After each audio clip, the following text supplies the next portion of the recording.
Hello, friends. This is Claiming Our Rights to Clean Air, Clean Water, and a Healthy Environment for Everyone. My guests are Margaret Marshall and Margaret Archibald, and my name is Kimberly Stoner. So I would like to invite each of my guests to introduce themselves. Margaret Marshall? Yes, greetings to all. I am a retired reading teacher living in Orland, Maine, and I have been involved in several environmental things, but I'm also a Quaker, a friend, and have been the clerk of my local meeting, and I'm currently the clerk of my quarterly meeting, which has been such a wonderful experience because I'm getting to know all of the Quakers in northern Maine who are far flung, but to support them in their meetings. And we've had discussions in quarterly meetings already about the environment. And um, I live here with my husband and 9 pets. And as you can see from the background, I am totally surrounded by trees, which is just so important to my life. Thank you, Margaret. And then Margaret Archibald, could you introduce yourself? Yeah, hi, my name is Margaret. I am a recent high school graduate from Southern Maine. I'm going to be attending Maine Maritime Academy in the fall to study oceanography and small vessel operations. Um, I'm a student intern for the Pine Tree Amendment, and I also have a director position with another youth organization in the state to help encourage and be part of youth advocacy in Maine. And then I have also kind of tailored my education around environmental studies. So I've been taking college classes for the past 2 years in more specific studies like botany, environmental science, marine biology. Yeah, I'm really happy to be here and share the youth perspective on this conversation. Um, I'd like to give you just a brief, somewhat brief explanation of how I was led to do work for the climate. As a child, I was fortunate to grow up with parents who loved and were interested in nature. In my early years, I climbed the cherry tree in front of my house and read. As a teenager, my third floor room was surrounded by the branches of a 100-year-old ginkgo tree, one of the oldest kinds of trees going back to the dinosaurs. I was also surrounded by acres of woodland and fields and was able to roam and explore safely. Trees have always been an important part of my life. As an adult, I lived on 63 acres of wooded land in Maine, respectful of the land and the rest of the environment. I spent my life as a reading teacher, teaching reading through nature. I so wanted children who didn't know what a pine tree looked like or who couldn't recognize a cardinal to become aware of the beauty and importance of nature.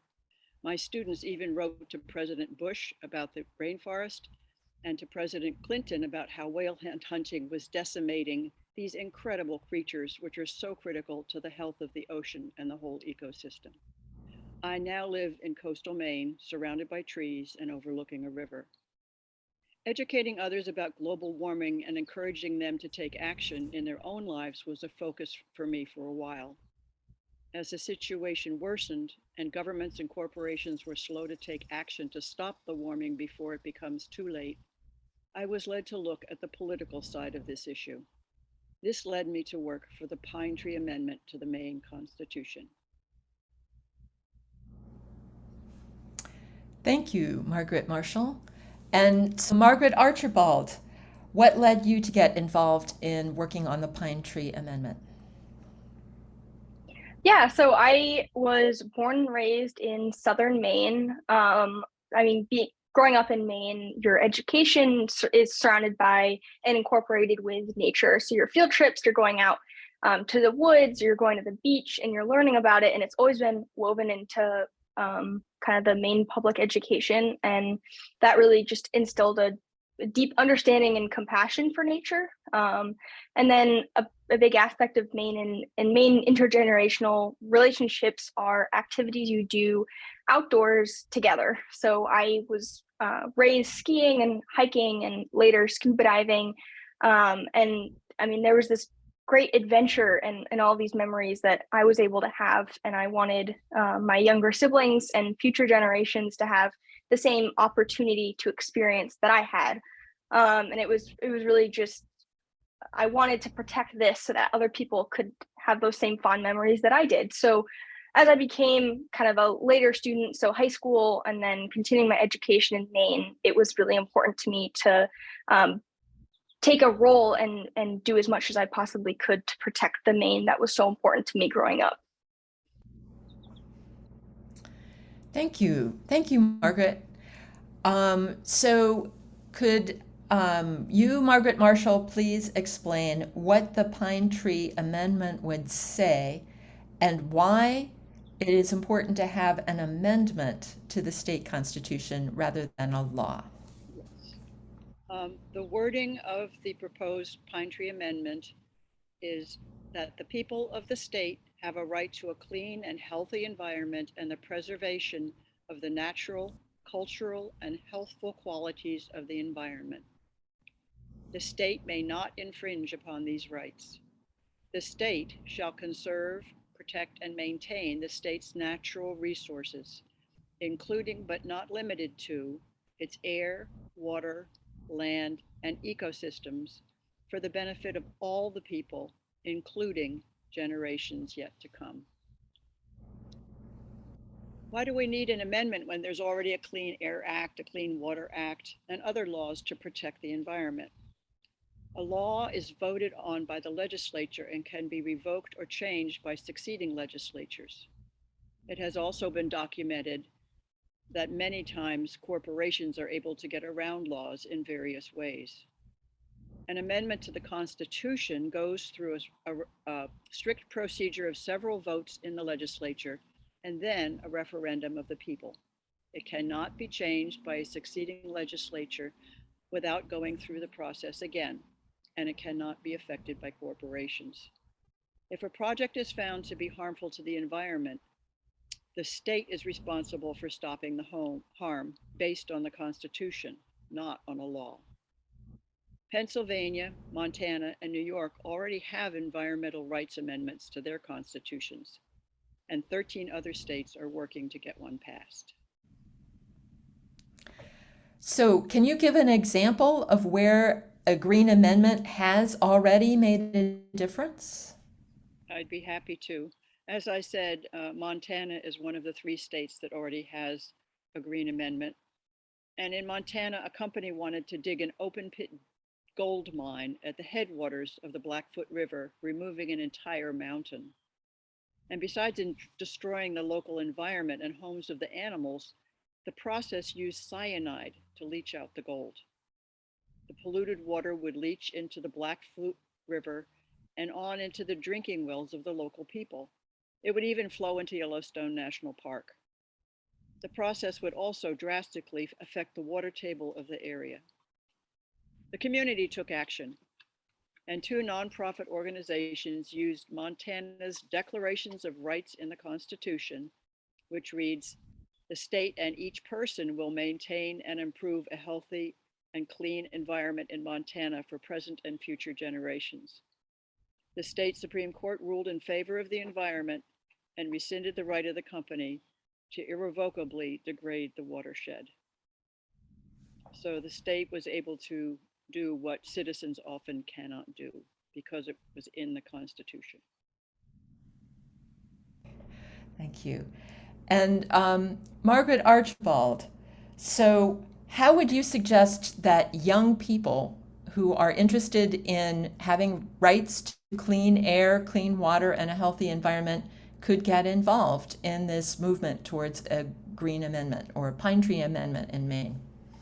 Well, I think that the new era of modern technology where, I mean, people are able to get connected from several distances away, and really join a network of interested youth and people like them that share their beliefs. And I guess I was lucky to hear that the Pine Tree Amendment campaign was looking for support around the same time that I becoming invested in wanting to become involved in protecting Maine's environment.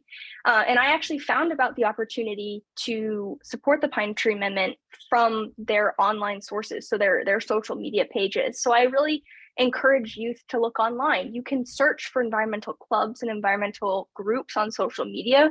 You can also look online for websites and events that are happening in your area. Another great way you can take action and meet similar students, though, is attending public town hall meetings and local government meetings in which they're open to the public, because that's a great way to meet your local government individuals that are interested in protecting the environment. And then I think a great resource that's available to everyone right now are their classmates and their science teachers, because those people have already invested in encouraging and educating the next generation of people that could make this change.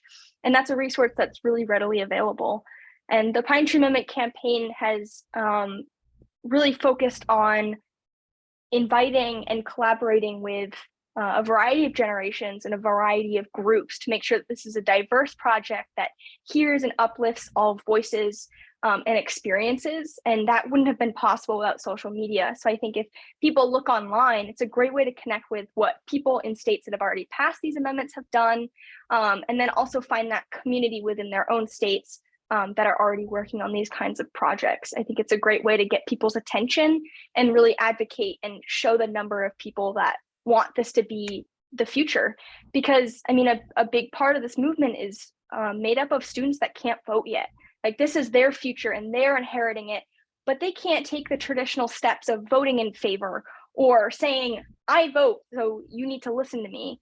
That's not a power that a lot of these students have yet. So social media and other online resources has been super helpful in uplifting voices, getting people connected, and also educating people. Because like you said, I mean, states can have environmental laws or amendments, or even just legislators that take a lot of environmental action, but nothing's going to change if people don't know how to use that amendment or how to utilize that law or how to connect with those legislators.